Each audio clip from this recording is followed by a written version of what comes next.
ముఖ్యంగా ప్రజలందరికీ నా నమస్కారం. మీడియా ప్రతినిధులందరికీ, జర్నలిస్టు కానివ్వండి, స్టాఫ్ కానివ్వండి, వాళ్ళందరికీ నా నమస్కారాలు. మీకు తెలుసు, నేను 1987 అక్కడి నుంచి ఈరోజు వరకు కూడా మీడియా నన్ను ఒక తమ్ముళ్ళలాగో ఒక అన్నలాగో అట్లా నన్ను ఆదరించేది. నేను కొత్తగా రైటర్ అయిన దగ్గర నుంచి ఒక పెద్ద రైటర్ లాగా నాకు పబ్లిసిటీ ఇచ్చేవాళ్ళు. ఇక్కడ రాజకీయాల్లో మాట్లాడిన తర్వాత అప్పుడు కూడా ఏ మంత్రి కంటే ఏ ఎమ్మెల్యే కంటే కూడా ఎక్కువ నాకు ప్రామినెన్స్ ఇచ్చి నన్ను ఎలివేట్ చేసేవాళ్ళు, మీడియా ముఖ్యంగా. ఎందుకంటే బికాజ్ ఆఫ్ సిన్సియారిటీ. నేను పిచ్చి పిచ్చిగా మాట్లాడటం అట్లాంటి చేయను కాబట్టి ఆ మీడియా నన్ను ఎంతో ఆదరించారు. నేను రాజకీయాలు మాట్లాడుతుంటాను. కొంతమంది అనుకుంటారు కోపంగా మాట్లాడతాడు, విమర్శిస్తుంటాడు, తిడతా ఉంటాడు అని కొంతమంది కామెంట్ చేస్తూ ఉంటారు. నేను ఆయా పార్టీల నాయకుల, రాజకీయ నాయకుల నిజాయితీని బట్టి, నీతిని బట్టి, వాళ్ళ నడవడికను బట్టి నేను ఎప్పుడూ కామెంట్ చేస్తాను తప్పితే ఒక మంచి నాయకుడిని నేను ఎప్పుడూ విమర్శించరా. ది గ్రేట్, నాకు 35 నుంచి తెలుసు నరేంద్ర మోడీ గారు. ఎప్పుడైనా విమర్శించానా? ఎందుకంటే ఆయన జీవితంలో అవినీతి లేదు. ఎప్పుడు హానెస్ట్గా మాట్లాడేవాళ్ళు. ఆయన దేశభక్తిలో కానీ, ఆయన నాయకత్వంలో కానీ, ఆయన మంత్రి పదవి ఉన్నప్పుడు కానీ, ప్రధాని మంత్రి పదవులు ఉన్నప్పుడు కానీ, మోడీ గారు అవినీతి చేశారు, ఇన్ని బిల్డింగులు సంపాదించుకున్నారు, ఇన్ని పొలాలు కొన్నారు, స్విస్ బ్యాంకులో డబ్బులు పెట్టారు అని ఎవరైనా మీరు అనగలిగారా? ఎవ్వరు అనలేరు, ఇంక్లూడింగ్ కాంగ్రెస్. వాళ్ళిద్దరూ తూతూ మేమే కాబట్టి. మరి అలాంటి గొప్ప నాయకుడిని నేను ఎప్పుడైనా విమర్శించానా? దిగేటి ఇందిరాగాంధీ నేను ఎప్పుడు విమర్శించలా. ఆ మేడం చేసిన తప్పే ఆమెకి వినాశనం కోరిందని చెప్పి కామెంట్ చేశాను తప్పితే ఆమె కూడా one of the tallest politician అని చెప్పచ్చు. అలాగే నవీన్ పట్నాయక్, ఒడిస్సా, ఆయన్ని ఎవరైనా కామెంట్ చేయగలరా అవినీతిపరుడని? ఆయన అవినీతిపరుడు కాదు. నేను ఎప్పుడు రాజకీయాలు వచ్చినా నవీన్ బాబు గురించి కూడా మాట్లాడతా. ఇక్కడ కూడా మన ఆంధ్రప్రదేశ్లో మీకు తెలుసు, నేను కొత్తగా చెప్పాల్సింది, నారా బాబు గారు ఎలాంటి వారు, జగన్ ఎలాంటి వారు, రాజశేఖర్ ఎలాంటి వారు, ఎన్టీఆర్ ఎలాంటి వారు. నేను అన్ని పార్టీలకి నేను సపోర్ట్ చేశా. ఎప్పుడు ఆ పార్టీలో ఉన్న నాయకుడు గుణగణాలను బట్టి అన్ని పార్టీలని విమర్శించా. ఎప్పుడు ఆ నాయకులు ఎవరెవరైతే ఆ నాయకులు ఉన్నారో అప్పట్లో ఆ పార్టీకి వాళ్ళు తప్పులు చేస్తే విమర్శించా. తప్పులు చేయకుండా నేను ఎవరిని విమర్శించలా. మీరు నా రాజకీయాలు 83 నుంచి మాట్లాడుతున్నా, మీరు ఒక్కటైనా మీరు చెప్పండి చేయలే. అలాగని చెప్పి నేను బీజేపీతో సపోర్ట్ చేశాను అనుకోండి, కాంగ్రెస్ విమర్శిస్తానా? నేను వైసీపీని సపోర్ట్ చేశాను అనుకోండి, తెలుగుదేశాన్ని తిడతానా? తిట్టాను కదా. అక్కడ ఎప్పుడైనా తప్పు చేస్తేనే. ఇన్ని సంవత్సరాలుగా నా రాజకీయాలు ఎలా ఉంటాయో మీ మీడియాకి మొత్తం తెలుసు. ఇది ఎందుకు చెప్పానంటే, ఇక నుండి నేను రాజకీయాలు మాట్లాడను కాబట్టి. ఎప్పటి నుంచి ఇక నా లైఫ్ టైంలో రాజకీయాల గురించి మాట్లాడను కాబట్టి, ఏ పార్టీని పొగడను కాబట్టి, ఏ పార్టీని సపోర్ట్ చేయను కాబట్టి, ఏ పార్టీని విమర్శించను కాబట్టి, నేను లైఫ్ టైంలో ఇక రాజకీయాల జోలికి పోదలుచుకోవాలి. మీరు అనుకోవచ్చు మీరు అనుకోవచ్చు, ఎందుకు ఎవరు తిడుతున్నారనా, సోషల్ మీడియాలో తిట్టారనా, కేసులు పెడుతున్నారనా? కాదు. ఇప్పుడు నేను మగవాణ్ణి, తిట్టడంలో ఈజీ లేదు. 60 ఏళ్ళ 20 ఏళ్ళ 16 ఏళ్ళ చిన్నపిల్ల దగ్గర నుంచి 70 ఏళ్ళ అమ్మమ్మ వయసున్న ఆడపిల్లల్నే వాళ్ళనే అమ్మ నా బూతులు తిడుతున్నారు. మగాళ్ళని తిట్టరా? ఆ మాత్రం నాకు ఒక ఇంగితం ఉంది. బట్ నాకు ఒకసారిగా నేనేం చేస్తున్నాను అని నేను ఎప్పుడు ఆలోచించను. ఎక్కడ నాకు నచ్చిందో అదే చేస్తా. ఎప్పుడూ నేను రూపాయి ఎవరి దగ్గర తీసుకోవాలి. ఏ పార్టీలో కూడా నాకు ఈ పదవి ఇవ్వరా అని ఎప్పుడు అడగల. ఎమ్మెల్యే ఆఫర్ చేశారు, ఎంపీ ఆఫర్ చేశారు, ఎమ్మెల్సీ ఆఫర్ చేశారు. నేను వద్దండి, నాకు వద్దు, కావాలంటే సర్వీస్ చేస్తా. నేను అందరికంటే ఎక్కువగా పొగిడింది ఎవరో తెలుసా? నారా చంద్రబాబు నాయుడు గారిని. అది ఆయన్ని అడగండి, నేను చెప్పకల్లా. ఆయన ఓడిపోయిన తర్వాత ఇంట్లో ఉన్నవాడు ఇక్కడ జూబ్లీ హిల్స్లో. నేను సినిమా తీస్తున్న ఫస్ట్ డైరెక్షన్కి శ్రావణ మాసం ఆయనకి 100 అడుగులు కటౌట్ కట్టించా. కటౌట్ ల్యాక్స్ పెట్టి అన్నపూర్ణ స్టూడియోలో, మీరు చూసుకోండి, నెట్లో ఉంటుంది. పెద్దది పెట్టి కింద నీటికి రాయించి ఆయన్ని రిబ్బన్ కట్ చేయండి అన్న, నేను సినిమా తీసుకుంటున్నాను మా అబ్బాయి పేరు మీద అంటే ఆయన అన్నపూర్ణ స్టూడియోకి వచ్చారు, కట్ చేశారు, మాట్లాడారు, నా కొడుకుల్ని దీవించారు, నన్ను షేక్ హ్యాండ్ ఇచ్చాడు, నాకు దీవించాడు. అప్పట్లో మరి అధికారంలో ఉన్న ముఖ్యమంత్రిని నేను తీసుకురాలేదే. అధికారంలో ముఖ్యమంత్రి హైదరాబాద్లో ఉన్నారు. అది టీడీపీ వాళ్ళకి తెలుసు. పక్కనున్న ఆ సెక్యూరిటీ వాళ్ళు అందరూ నాగేంద్ర అనుకుంటాడు, సెక్యూరిటీ మంచివాడు ఆయన. అరే ఇంత మంచి బాబు గారిని అభిమానించే వాళ్ళు వీళ్ళని ఎవరు మనం పట్టించుకోకుండా ఎవడెవడో మనం ఇది చేస్తున్నామని కూడా నా వింటుండగా నాతో మాట్లాడారు. మరి అప్పుడు బాబు మీద నేను కోపడ్డాను. అంత పెద్ద ఫంక్షన్ని నేను బాబు గారిని పిలిచాను. ఆయన చేసిన మంచి పనులు ఉన్నాయి. మంచి పనులప్పుడల్లా నేను ఫుల్ పేజీలో కూడా బాబు గారి గురించి రాశాను. జవాబుదారీతనం గురించి, పర్వదాని గురించి, ఐటీ గురించి, మంచి ఏమున్నాయో మంచి ఎప్పుడు అభినందించా. ఆయన తప్పుల్ని కూడా విమర్శించా. అప్పుడు వచ్చింది తంట. నువ్వు పొగుడుతావు, ఉండు సంతోషం, నువ్వు తిట్టకూడదు.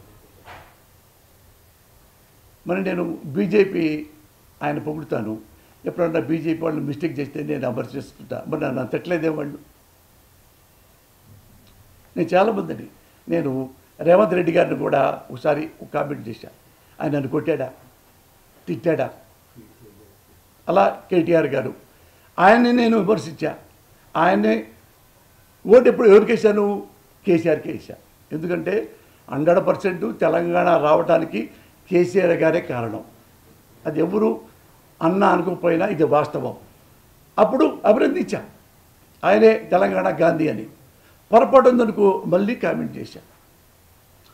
నేను అభినందిస్తే మీరు సంతోషపడ్డవాళ్ళు, నేను విమర్శిస్తే సంతోషపడి ఉంటే అవి గుడ్ రాజకీయాలు అయ్యేవి. కానీ ఇప్పుడు ఏంటంటే రాజకీయాలు బాగోలేదు, వాళ్ళని తిడుతున్నారు, వాళ్ళను ఇది చేస్తున్నారు, కేసులు పెడతారు అన్నీ రావట్లేదు అని నేను రాజకీయాలు మాట్లాడదలుచుకోలేదు అన్నాను కదా. దాని because of my Sons, because of my family.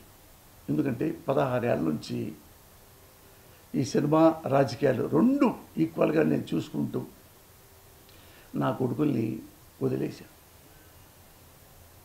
అది ఎప్పుడు నేను తెలుసుకున్నానంటే 2 రోజుల కిందట నా కొడుకు అడిగాడు నన్ను కూర్చోబెట్టి, డాడీ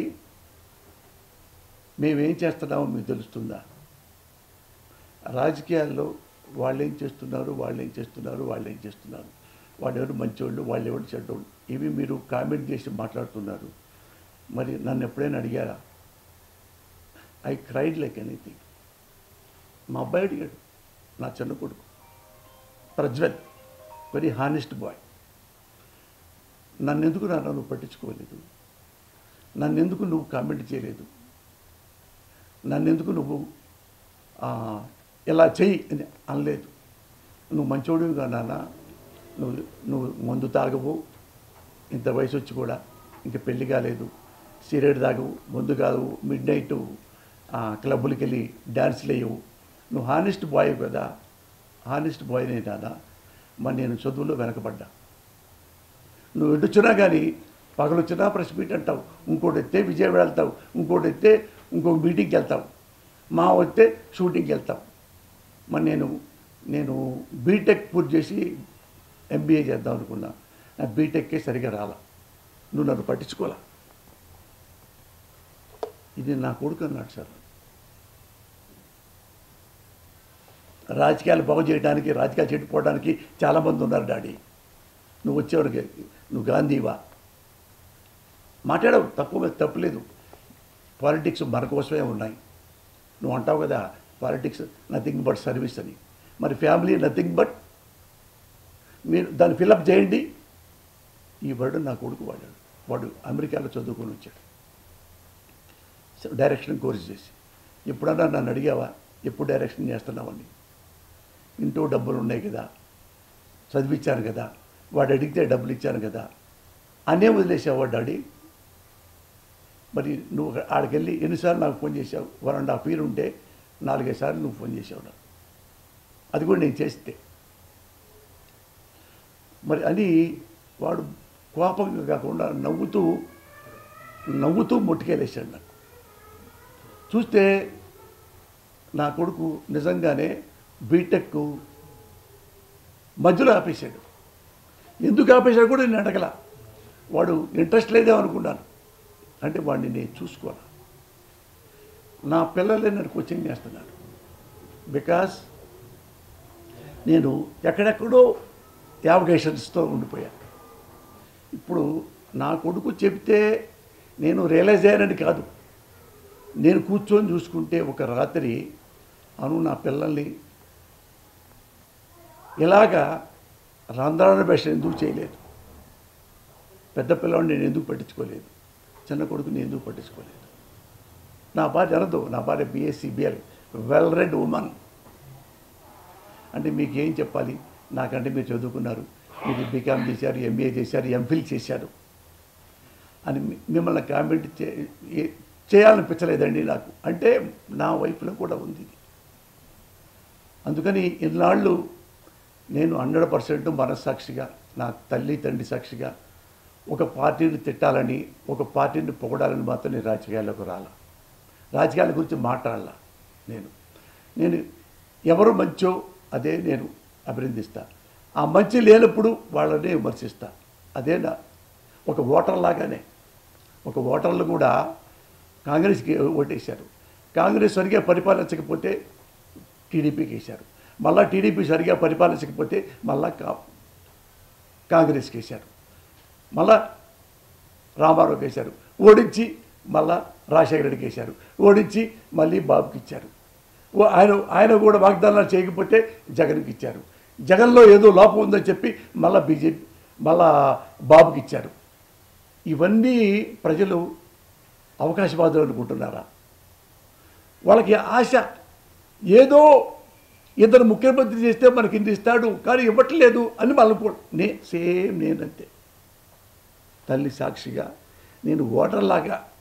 మరి ఓటర్లే ఇన్నిసార్లు ఇన్ని పార్టీలకి ఓట్లేశారంటే అన్ని పార్టీలకు మారినట్టు కాదు ఓటరు. నువ్వు దండం పెట్టి నా కోసం ఓటేయండి, ముఖ్యమంత్రి చేయండి, ఈ వాగ్దానాలు చేస్తా చేయలా, మళ్ళీ ఇంకోళ్ళకి వేశారు. నా భావం అదే, నా బాధ అదే, నా నిజం కూడా అదే. అది నేను చేసిన రాజకీయాలు ఇప్పటివరకు. అందుకని అడ్డమైన రాజకీయాలు, వాడిని తిట్టాలి, వాడిని కొట్టాలి అలాంటివి నాకు తెలియదు. ఇప్పుడు మనస్సాక్షిగా నేను నా కుటుంబం కోసం, నా బిడ్డల భవిష్యత్తు కోసం, ఇన్నాళ్ళు ఈ రాజకీయాలు మన కోసం, మన సర్వీస్ కోసం అని చెప్పి నేను దూరేసి అన్నీ చేస్తున్నాను తప్పితే, నా ఇల్లు నేను పెళ్లి చేసుకొని నా భార్య కోసం, నా బిడ్డ కోసం అట్ట అనుంటే నా బిడ్డ బీటెక్ చెప్పేవాడు కాదు, ఇంకో బిడ్డ డిగ్రీ తాగిపోయేవాడు కాదు. నాకంటే తెలివి గలవాళ్ళు నా కొడుకులు ఇద్దరు. బికాజ్ ఆఫ్ మై నెగ్లిజెన్సీ, నా అలసత్వం మూలంగా నా బిడ్డలు ఇంకా గొప్పగా ఎదగాల్సింది. డబ్బులు సంపాదించా, కానీ నా కొడుకులు గొప్పతనం నేను సంపాదించలేకపోయాను. ఎన్నాళ్ళు ఈ ఆరాటం అనుకున్నా. ఓకే, రాజకీయాలు బాగు చేయడానికి చాలామంది ఉన్నారు, చెడగొట్టడానికి అంతే మంది ఉన్నారు. కాబట్టి ఇక్కడి నుంచి నేను చచ్చిపోయేదాకా నా కుటుంబం కోసమే నేను పాటుపడాలనుకుంటున్నా, నా బిడ్డల కోసం, నా భార్య కోసం. ఇంతే తప్ప నేను ఎవరన్నా తిట్టారనో, ఎవరన్నా కేసులు పెట్టారనో ఐ డోంట్ కేర్. పోసానికి వాడు కొట్టాడు, చంపాడు, వచ్చబోసేవాడా పోసాని కృష్ణమురళి మీకు తెలుసుగా. 40 ఏళ్ళ నుంచి నేను మీకు తెలుసు. నాకు నేనేం చేస్తున్నాను ఈ 2 రోజులు నా కొడుకే నన్ను నాకు బాధ వేస్తుంది. ఎప్పుడు ఇంత నేను అగ్లీగా నా ముఖం నాకే కనపడుతుంది. పిల్లోడు క్వశ్చన్ చేస్తే 2 రోజుల నుంచి ఇదే క్రైంగ్ లైక్ ఇది. చాలా చాలా కన్నీళ్ళు ఇప్పుడు పెట్టలేదు, కానీ నేను చనిపోయేంతగా ఆ క్వశ్చన్స్కి ఆన్సర్ చేయలేకపోయా. అందుకని ఇక్కడ నుంచి నా బిడ్డల కోసం, నా కుటుంబం కోసమే నా జీవితాన్ని అంకితం చేసుకుంటా. నేను జగన్మోహన్ రెడ్డి గారు, ఐ లవ్ యూ. మీరు నన్ను ఎంతో ఆదరించారు. నాకు ఎమ్మెల్సీ ఇస్తున్నారు, రాజ్యసభ ఇస్తారు, ఎమ్మెల్యే ఇస్తారు, ఏమైనా అడిగినా ఇచ్చారు, వద్దని చెప్పారు. ఆయన నన్ను ఒక తమ్ముళ్ళలాగా బాగా చూసుకున్నారు, అభినందించారు. అలాగే నారా చంద్రబాబు నాయుడు గారు మిమ్మల్ని ఎంతో గొప్పగా గౌరవించారు, అది మీకు తెలుసు. మీకోసం 2 లక్షలు నా ఓన్ డబ్బుతో ఫుల్ పేజీ మీ గురించి రాశారు. నారా చంద్రబాబు నాయుడు గారు చేసిన మంచి పనులు అని లిస్టులు కూడా రాశారు. మళ్ళీ మీరు పొరపాటు ఇచ్చినప్పుడు మనల్ని విమర్శించారు. దాని గురించి ఇప్పుడు నాకే బాధ అయితే ఏం లేదు, కానీ నేను ముఖ్యంగా రాజకీయ నాయకులందరికీ నేను నమస్కారం చెబుతూ, ఇన్ని సంవత్సరాల పాటు నన్ను ఆదరించారు. అందుకని ఆల్ ద బెస్ట్. ఈ సంవత్సరం ఇక్కడి నుంచి, ఈ రోజు నుంచి నేను చనిపోయేదాకా నా బిడ్డల కోసం, నా కుటుంబం కోసమే నేను బతుకుతా. ఏ రాజకీయాల గురించి నేను మాట్లాడను, ఏ ఒక్క రాజకీయాల గురించి కూడా మాట్లాడను. నాకు బాగా నేషనల్ వైడ్ దేశానికి సంబంధించిన వాడు కాబట్టి నరేంద్ర మోడీ అంటే దేశభక్తుడు. అలాంటి వాడిని మాత్రం ఎప్పుడన్నా ఒక మాట అంటే చాలా గొప్పవాడండి, దేశభక్తుడు. ఆ మాత్రం అయితే అంట మన దేశం కాబట్టి, మన దేశభక్తుడు కాబట్టి, గొప్ప ఎవరెస్ట్ అంతా గొప్పడు కాబట్టి. అది కూడా రాజకీయాల గురించి నేను మాట్లాడను. అదొక్కటే. ఒక దేవుణ్ణి ఎలాగ నన్ను ఒక భక్తితో నమస్కరిస్తాను, అప్పుడు ఎప్పుడన్నా మోడీ గారు కనపడితే ఒక నమస్కారం పెట్టుకుంటా, అంతే తప్ప ఇక రాజకీయాలు అనేది నా నోటితో నేను ఎప్పుడు ఒక వర్డ్ కూడా ఈ ప్రెస్ మీట్తో ఇది క్లోజ్. నా బిడ్డల గురించి క్లీన్గా, నా బిడ్డల గురించే. రాజకీయాల గురించి మాట్లాడను, రాజకీయాల గురించి తప్పుకుంటున్నాను. ఇక నుంచి ఏ పార్టీకి నాకు సంబంధం లేదు, ఏ నాయకుడి గురించి నేను కమెంట్ చేయను, మంచి చెప్పను, చెడు చెప్పను, సలహా చెప్పను, ఆఫ్ ద రికార్డు మాట్లాడను. మీ ప్రెస్ మీట్లో ఎంతమంది ఉన్నారో, మీరు ఎంతోమంది డజన్లు ఆ జర్నలిస్టులు వాళ్ళందరూ నాకు తెలుసు. అందరూ TV5 బిఆర్ నాయుడు అయితే ఏంటి, రాధాకృష్ణ అయితే ఏంటి, చివరికి ఆయన కూడా నా మిత్రుడే చనిపోయిన రామోజీరావు, వీళ్ళందరితో ఏదో పెద్ద సంబంధాలు ఉన్నాయి, వాళ్ళందరూ ఉన్నాయి. వాళ్ళందరికీ మళ్ళీ చెప్తున్నా. ఇంతమంది ఇప్పుడు ఈ ఒక జర్నలిస్ట్ అశోక్ అడిగాడు, రాజకీయాలు ఏమన్నారు,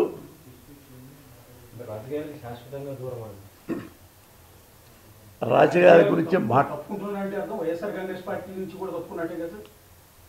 అంటే ఇప్పుడు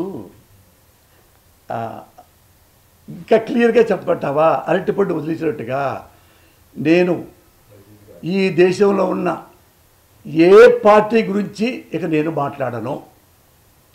not only YCP, not only Jaganmohan Reddy గారు, నాట్ ఓన్లీ చంద్రబాబు గారు, ఎవ్వరి గురించి ఏ పార్టీ గురించి ఏ పార్టీ ఆఫీస్కి వెళ్ళను. మామూలుగా వెళ్ళేవాడిని కదా అనుకో, ఏమొచ్చినా సరే టీవీలో వచ్చినా ఇంకోటి వచ్చినా నా బ్రెయిన్లోంచి రాజకీయం అనే మాట తీసి పారేశా. రాజకీయాల్లో ఇంటర్ఫీర్ కాను, రాజకీయాల జోలికి వెళ్ళను, రాజకీయాల గురించి మాట్లాడను, రాజకీయాల దగ్గరికి వెళ్ళను, అందులో ఇంటర్ఫీర్ గాను. ఇంకేమైనా క్లారిటీ ఉంటే చెప్పండి, చెప్తా.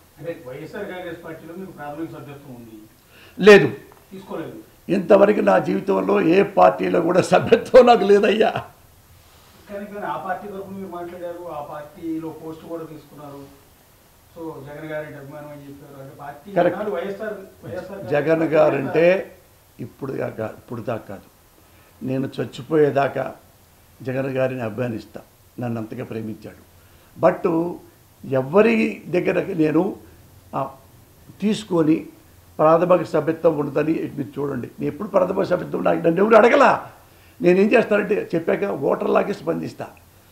ఈయన బాగున్నాడు, ఈయనకి సపోర్ట్ చేస్తా, ఆయన బాగాలేదు సపోర్ట్ చేయను. ఓటర్ ఏంది?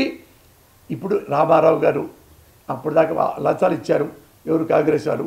ఈయన రామారావు మంచోడట, రామారావుకి ఓటేశారు. రామారావు మంచిగా లేడు, మళ్ళీ కాంగ్రెస్కి ఓటేశారు. నేను అదే.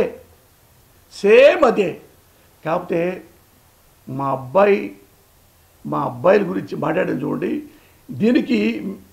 దీనికి కొనసాగింపుగా ఒక మాట కూడా ఇస్తా. ఇంకొకసారి ఎప్పుడు నా బ్రెయిన్ బ్లాస్ట్ అయిపోయిందంటే, నా బుద్ధి, భారతదేశంలో ప్రజలందరూ ఇదొక్కటి గుర్తుపెట్టుకోవాలి మీ జర్నలిస్టులు. ప్రజలందరూ దీని మీద శ్రమ తీస్తున్నా. ప్రజలందరూ అన్ని పార్టీలకి ఓట్లేశారు, అన్ని పార్టీల్ని గెలిపించారు. Great people, Indian people. Bengal ఆ మూలకి వెళ్తే మమతా బెనర్జీని ఓడించారు, ఆమెను గెలిపించారు. కమ్యూనిస్టులు ఓడించారు, కమ్యూనిస్టులు గెలిపించారు. బాసుని గెలిపించారు, బుద్ధదేవ్ భట్టాచార్య గెలిపించారు. ఇక్కడ ఢిల్లీకి వస్తే భారతదేశంలోకి ఇందిరాగాంధీ గెలిపించారు, ఇందిరాగాంధీని ఓడించారు. బీజేపీని గెలిపించారు, బీజేపీని ఓడించారు. మొరార్జీ దేశాయ్ గెలిపించారు, ఓడించారు. ఇక్కడ కాంగ్రెస్ ఓడించారు, రామారావు గెలిపించారు. రామారావు ఓడించారు, రాజశేఖర రెడ్డి గెలిపించారు. రాజశేఖర రెడ్డి గెలిపించారు, మళ్ళీ ఇంకొక బాబును ఓడించారు. బాబును ఓడించారు, జగన్ గెలిపించారు. జగన్ ఓడించారు, మళ్ళీ బాబును గెలిపించారు. అక్కడ నవీన్ బాబును గెలిపించారు, మళ్ళీ వచ్చి బీజేపీని గెలిపించారు. ఎందుకు ఎంతమంది పార్టీల్ని అధికారంలో వచ్చి వాళ్ళకి ప్రభుత్వం తిప్పి మమ్మల్ని సేవ్ చేయండిరా, సర్వీస్ చేయండిరా, మాకు సేవ చేయండిరా అని చేశారు. ఎందుకు ప్రజలు అడుగుతావా, ఎందుకు నువ్వు మొన్న బీజేపీకి వేసి మళ్ళీ ఆయనకి వేసావు అంటే, ప్రజలకు ఏం కావాలంటే, నువ్వు ఇన్ని మంచి పనులు చేస్తారని చెప్పి నీ మాటలు నమ్మి ఎలక్షన్ క్యాంపెయిన్లో మీకు ఓట్లు వేసాం. 6 నెలల్లో నీ భాగవతం బయటపడింది, మాకు సరిగ్గా చేయలే. అందుకని ఈడే బెటర్ ఉన్నాళ్లలో వాడికి వేసాం. వాడు ఇంకా సన్నాసిగా ప్రవర్తించాడు, వీడి బదులు వాడే బెటర్, వాడికి వేశారు. నేను అదేనయ్యా. సార్ భూషణ్ గారు, 40-50 ఏళ్ల పాటు మీ కుటుంబం కోసం ఆలోచించకుండా ఉన్న మీరు ఒక్కసారిగా ఇప్పుడు ఆలోచించడానికి కారణం ఈ మాటలేని ఇంకేమైనా ఉన్నాయి? తల్లి సాక్షికి ఏమి లేవు. నేను ఇంకో తప్పు చేసి నేను చెప్పమంటారు, అది కూడా చెప్తున్నా మీకు. మీరు నన్ను ఒక ఆప్తుడిలాగా, ఆత్మ బంధువులాగా నన్ను ఒక 35 ఏళ్ళ నుంచి చిన్న బచ్చాగాడైనా సరే నాకు గొప్పగా నన్ను చేపించారు, పైకి తీసుకొచ్చారు. మురళి బాగా మాట్లాడతారు అనేది మీ వల్లే. మురళి సిన్సియర్గా ఉంటారు మీ వల్లే. మురళి లంగా పనులు చేయరు మీ వల్లే. మురళి డబ్బులు తీసుకొని పార్టీలు మారు మీ వల్లే. మీరే అన్నీ తిడుతుంటే పోస్తాని బోర్డు డబ్బులు తీసుకొని ఆ పార్టీకి సపోర్ట్ చేశాడండి. అది ఎందుకలేదు? నేను చేయలేదు కాబట్టి. తాగి పడిపోయాడండి ముందాగి ఆ పార్టీలకు. నేను తాగను, నువ్వు పట్టుకోవాలి. మీ వల్లే నేను మంచివాడిని, మీ వల్లే నేను హానెస్ట్ని, మీ వల్లే నేను హంబుల్ని మీరు తెచ్చారు.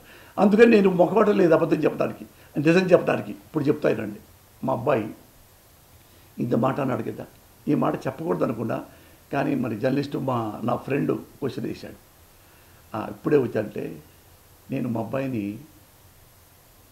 మేనేజ్ చేశాను.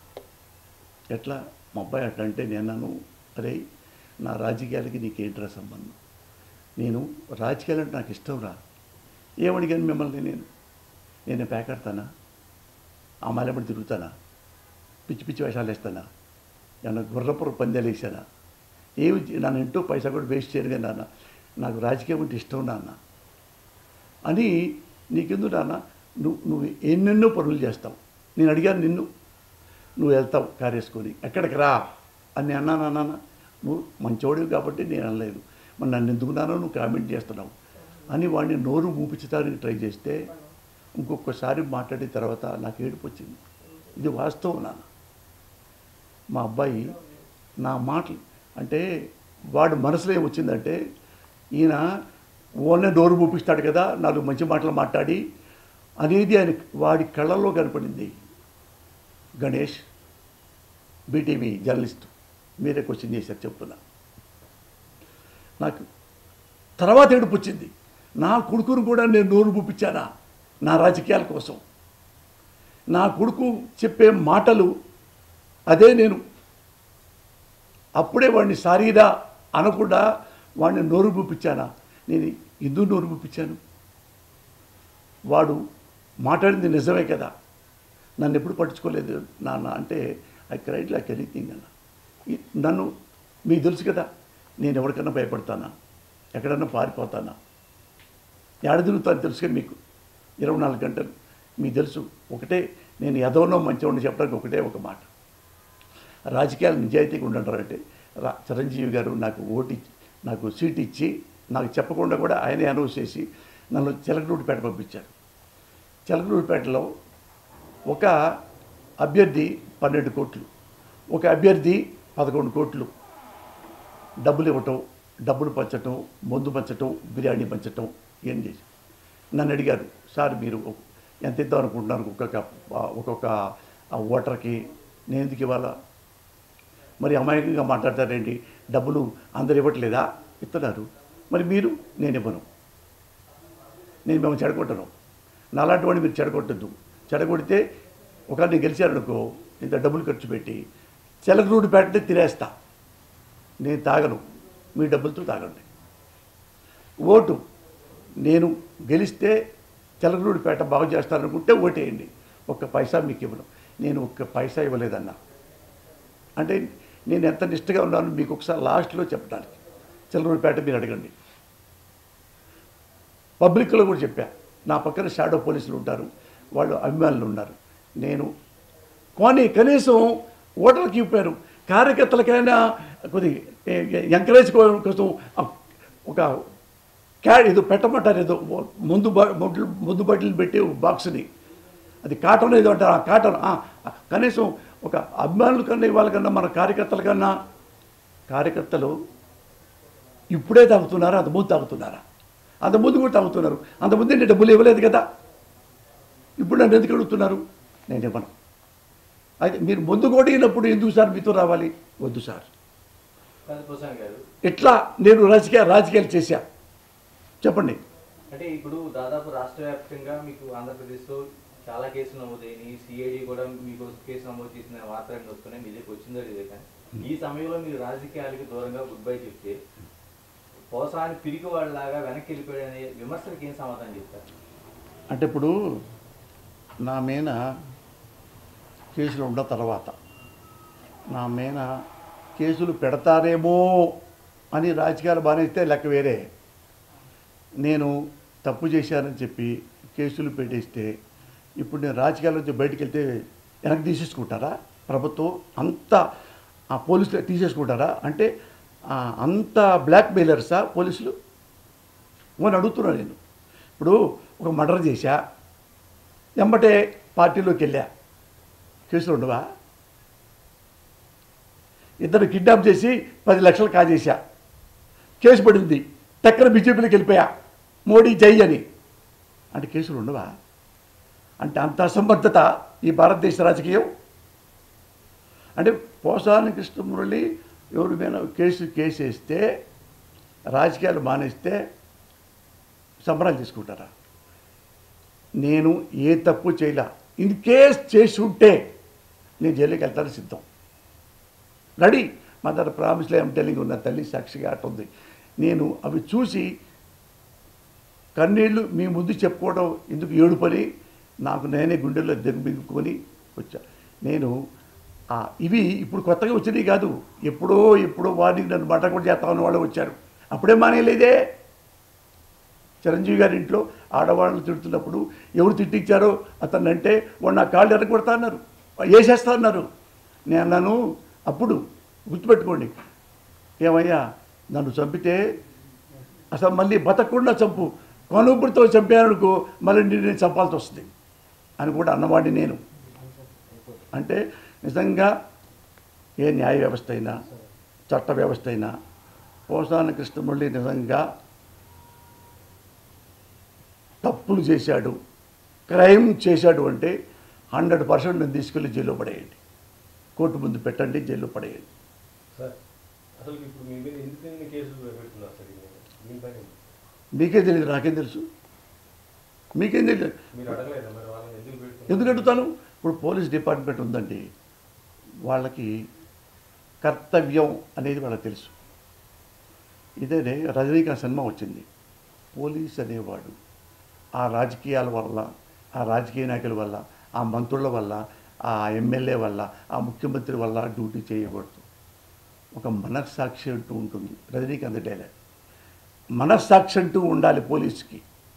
నేనేం చేస్తున్నాను, ఈ డ్రెస్ ఎప్పుడు ఒంటి మీద పడిందో చావటానికి సిద్ధం, గుండాన్ని చంపడానికి సిద్ధం, టెర్రరిస్టులు చంపడానికి సిద్ధం, వాడి చేతుల్లో చచ్చిపోవడానికి సిద్ధం అన్నప్పుడే ఆ పిస్టల్ ఆయన దగ్గర పెట్టుకొని అతని పేరు వేసుకొని బొమ్మ వేసుకొని స్టార్ పెట్టుకొని పోలీస్ డిపార్ట్మెంట్కి వస్తాడు.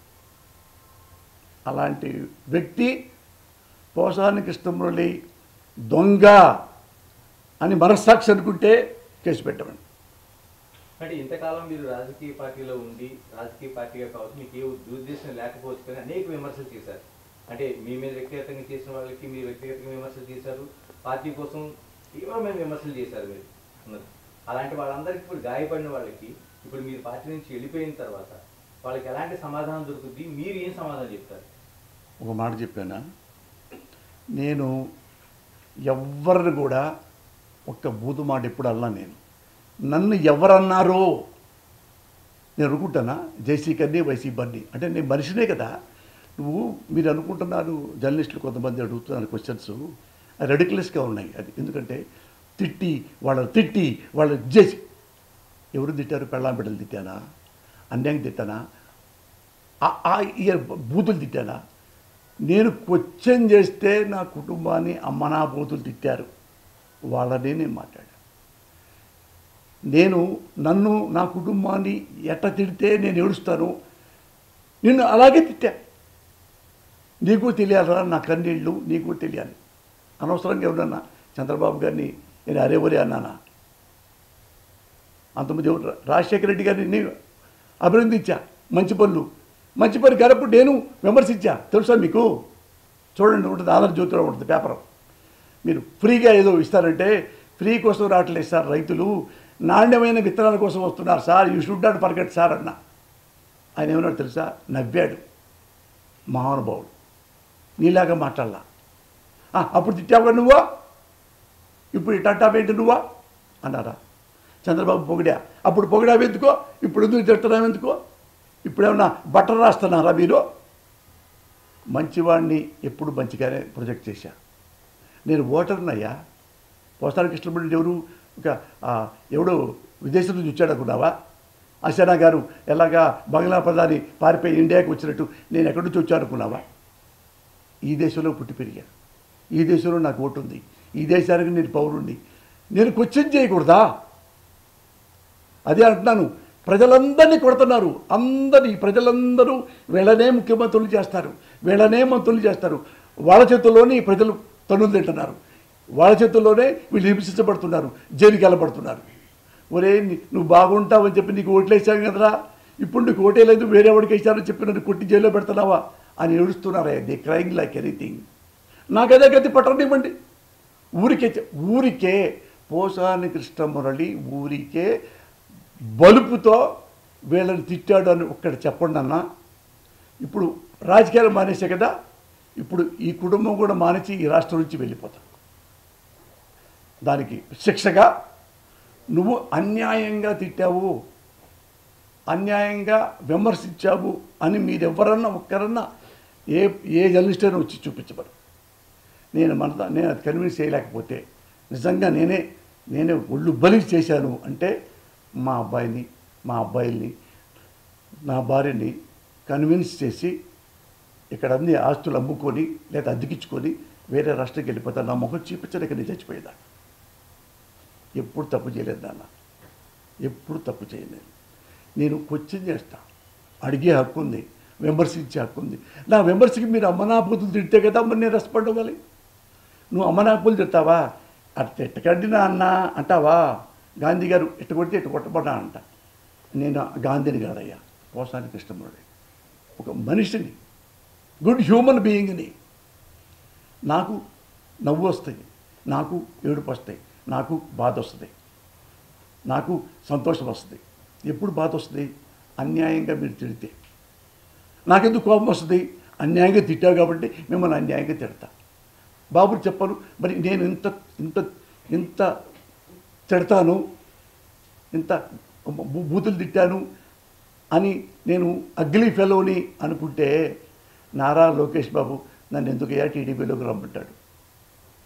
నన్ను ఎందుకు రమ్మంటాడు టీడీపీలో? చెప్పండి మీరు. మీరు ఇంతమంది ఉన్నారే మహానుభావులు, పండితులారా, ప్రగండులారా, ప్రజ్ఞావంతులారా, ప్రబుద్ధులారా, అందరి ఐఎమ్ ఆస్కింగ్ యూ. నేను జగన్ గారి సపోర్ట్ చేస్తున్న రోజుల్లోనే వాళ్ళు ఇంకా ఆ ఎలక్షన్లో గెలవక ముందే నన్ను 2 సార్లు అడిగారు. ఈ మధ్య కూడా అడిగారని తెలిసింది సార్. అదే ఆయన పిఏ చైతన్య నా ఫ్రెండ్ టీవీ నైన్లో పనిచేసేవాడు. వేస్తే నేను అన్నాను, నేను పార్టీలు మారటానికి నేను పదవులు నాకు వద్దు నాన్న, అదేం లేవు. నేను ఉన్నంతలో ఎవరు ఉన్నాళ్ళ బెస్ట్ ఎవరు వాళ్ళకే నేను సపోర్ట్ చేశాను. ఇప్పుడు పార్టీలకు వచ్చి ఇవి నాకు అంత క్రెడిబిలిటీ ఇంతే ఉందో నా క్రెడిబిలిటీ. నేను మీతో రాలేదు. లోకేష్ బాబు నేను వస్తాను బాబు, నాకు ఇవి కావాలంటే ఇవ్వడా? ఎందుకు నన్ను ఇష్టపడ్డాడు? పోసాల్లో ఏదో ఉంది, ఆనెస్ట్ ఫెలో, బాగా మాట్లాడతాడు, నిజాయితీపడు, లంగా పనులు చేయడు అని కాబట్టే కదా లోకేష్ బాబు నన్ను చూజ్ చేసుకున్నాడు. ఎవరో చూసుకుని ఇంతమందిలో ఎవరో చూజ్ చేసుకున్నాడు ఆ వైజీపీలో? నన్ను ఎందుకు చూసుకున్నాడు?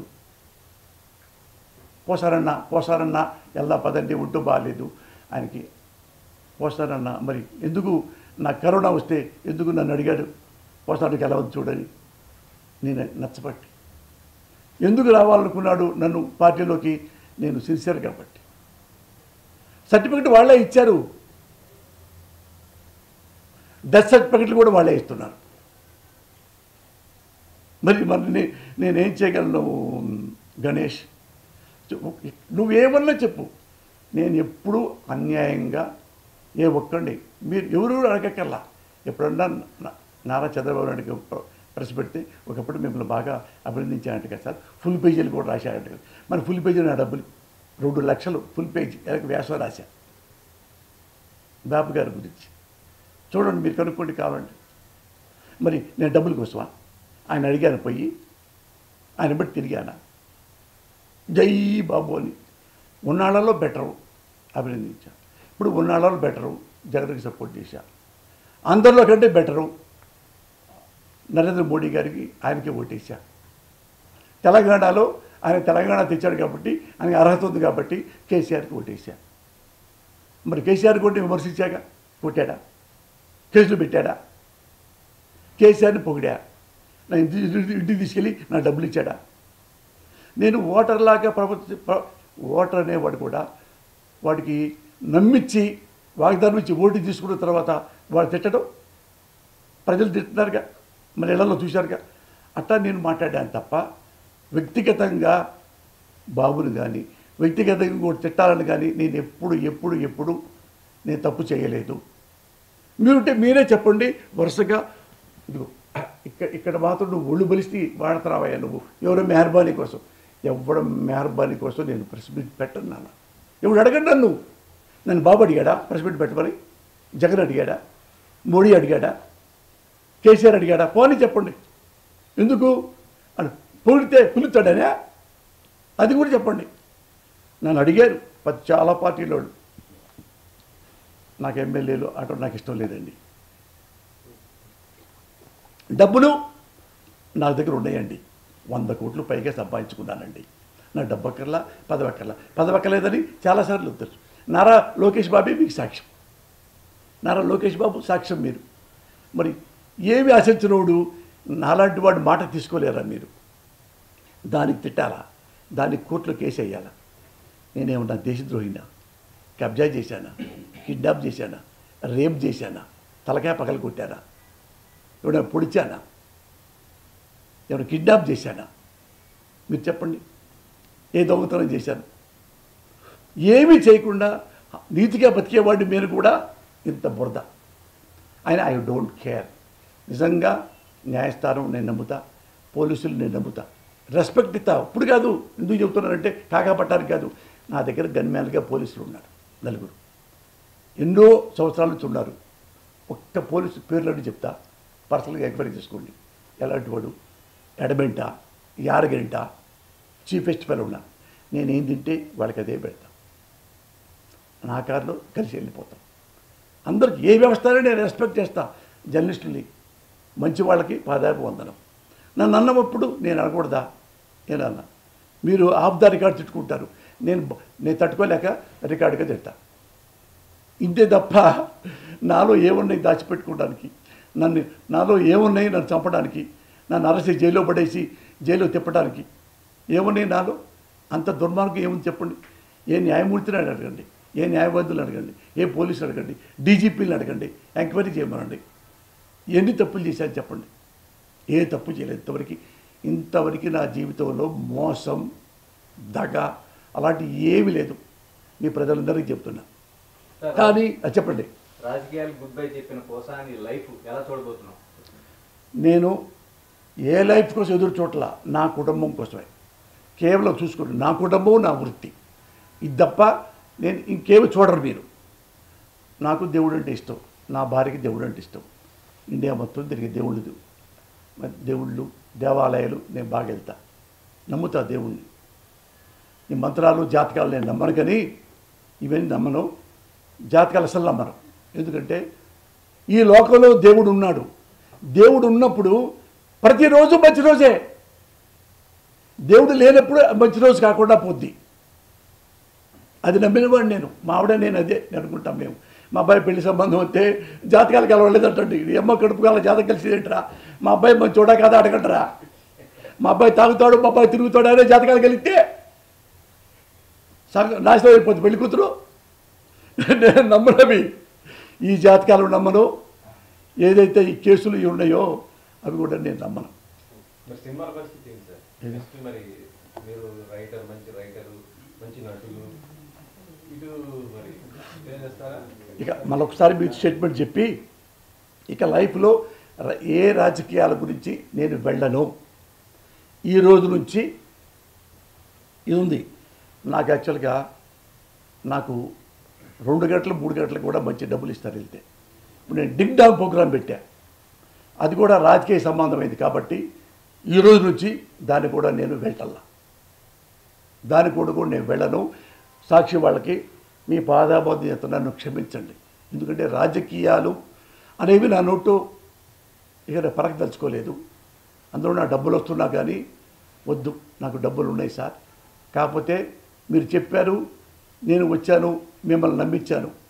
ఇది నేను వస్తాను సార్ అంటే మీరు పెట్టారు పాపం, అది నా తప్పే. నేను ఒక సడన్గా ఈ నిర్ణయం తీసుకోవడం వెనక నా కుటుంబం ఉంది. దయచేసి నా కుటుంబాన్ని నన్ను మన్నించి ఇంకొకరు పెట్టుకోండి. నేను ఈ రోజు నుంచి డింగ్ డాంగ్ ప్రోగ్రామ్కి నేను రావటం లేదు. జగన్ గారు, మేడం గారు, మీకు కాళ్ళకి నమస్కారం పెడతా. నన్ను ఒక అన్నలాగా, ఒక తమ్ముళ్ళలాగా ఎంతో ఎంతో ఎంతో ప్రేమగా, ఒక ముఖ్యమంత్రి ఎంత ప్రేమిస్తాడా ఒక ఓటర్ని, ఒక పౌరుణ్ణి అన్నంతగా నన్ను ప్రేమించారు. అదొకటి అన్న నన్ను క్షమించు. ఎందుకంటే వీటన్నిటికంటే నా బిడ్డలు, నా భార్య ఎప్పుడు 24 గంటలు నా భార్య భర్తల్లో ఉండాలా. అప్పుడు డబ్బుల కోసం అప్పుడు నిరుపేద అయినప్పుడు పేదవాడిని పూరి గుడిసెలో ఉన్నవాడిని, సినిమాలో టికెట్లు అమ్ముకునేవాడిని. అలాంటి అప్పటికే డబ్బులు లేక పెళ్ళైన తర్వాత కూడా అప్పుడు నా భార్య బిడ్డల్ని సరిగ్గా చూసుకోకుండా 24 గంటల సినిమా డబ్బులు సంపాదించిన తర్వాత మళ్ళీ రాజకీయం. పాపం నా భార్య నా పిల్లలు ఇంత కూడా నన్ను ఇప్పుడు కామెంట్ చేయడం ఎంత అదృష్టవంతుడి, సేమ్ టైం అంత దురదృష్టవంతుడి. నా కొడుకు చెప్పిన తర్వాత నా గుండె పగిలింది. ఇది మించి ఇది అబద్ధం అని చెబితే నేను ఇక్కడే కూర్చుంటా, డబ్బు లేనైతే నార్కో టెస్ట్ చేయండి మీరు కావాలంటే. అంతవరకు నేను చెప్పగలను. సార్ ఏం బ్రేకింగ్ పెట్టాలో అర్థం కావట్లేదు. బ్రేకింగ్ లైన్ చెప్తారా? రాజకీయాల నుంచి తప్పుకుని పోసాయన వైఎస్ఆర్ కాంగ్రెస్ పార్టీకి రాజీనామా చేసిన పోసాయి అన్నా, జగన్కి రామరావు చెప్పి పోసాయని అన్నా ఏం పెట్టుకుంటారు? ఒక్కసారి నేను చెప్పాను, నా పట్ల జగన్ గారు ఎలా ప్రేమించాడో మీకు తెలుసు. సేమ్ టైము నారా చంద్రబాబు నాయుడు గారి గురించి కూడా ఆయన నన్ను ఇప్పుడు విమర్శించినప్పుడు కూడా నన్ను ఏవైనా చేయొచ్చు, చేయలే. గుర్తుందా ఒకసారి చెప్పా, మొన్న ఈ మధ్య థ్యాంక్స్ చెప్పా నారాలో. ఎందుకంటే ఎవరు అన్యాయంగా లోకేష్ బాబుని ఇంకో దాన్ని విమర్శించారని చెప్పేసి ఎవరినో వాళ్ళని చంపాలని నువ్వు అంటే అది తెలిసి చంద్రబాబు నాయుడు తప్ప, వద్దు అట్లాంటి పిచ్చి పనులు చేయకండి అన్నాడు. అది కూడా చెప్పాను నేను లైవ్లో. చెప్పి చంద్రబాబు నాయుడు గారు చాలా థ్యాంక్స్ అండి, మీ రాజకీయ పరిణితికి హ్యాట్స్ ఆఫ్ అని కూడా చెప్పా. మంచిగా ఉన్నప్పుడు ఎప్పుడు చెప్తా, మరి తప్పులు ఉన్నప్పుడు చెప్పరా. నేను మావిడ కూడా అంట, మావిడ కూర బాగా వండినప్పుడు సూపర్గా ఉండేవు లత అంట. అందులో రాళ్ళు వచ్చి ఉప్పు ఎక్కువైంది అనుకో, ఏంటమ్మా ఉప్పు ఎక్కువ వేసేది చండాలంగా అన్న తింటాను కదా మనం బతికామంట. ఆ పొగిడినప్పుడు మా ఆవిడ తీసుకుంది, నా కోపం వచ్చినప్పుడు తీసుకోదా, మీరు అలాగే తీసుకోండి sir. Thank you very much. Above all sir, నేను ఎక్కువగా మిస్ అయిపోతున్నానంటే మీడియా మీరు నాకు 87వ సంవత్సరం నుంచి, నేను చిన్నప్పుడు ఒక బాయ్గా ఉన్నప్పుడు మద్రాసులో, అప్పుడు కూడా మీలాంటి జర్నలిస్టులు సినిమా వాళ్ళు అరే కుర్రోడు బాగా చదువుకున్నాడు పాపం, ఇప్పుడు డాక్టరేట్ చేస్తున్నానంట బాయ్లాగా ఉండి అని నాకు అరపేజీ పావు పేజీ రాసేవాళ్ళు. పెద్ద రైటర్లు కూడా రాయలా. వాళ్ళందరికీ పాదాబంధం చేస్తున్నా. మీ అందరు ఎంతో నన్ను ఎప్పుడూ ఏ కులం, ఏ మతం, ఏ పార్టీ చూడకుండా నన్ను ఎప్పుడూ అభినందించేవాళ్ళు. నన్ను అభినందించేవాళ్ళు T5లో ఉన్నారు, ఏబీనాథంలో ఉన్నారు, అన్నిట్లో ఉన్నారు, ఈనాడులో ఉన్నారు, అన్నిట్లో ఉన్నారు. అందరికీ నేను మెప్పించినా, ఒప్పించినా, నొప్పించినా సరే, నొప్పించానుకుంటే క్షమించండి, ఒప్పించానుకోండి అభినందనలు తెలియజేయండి. God bless you.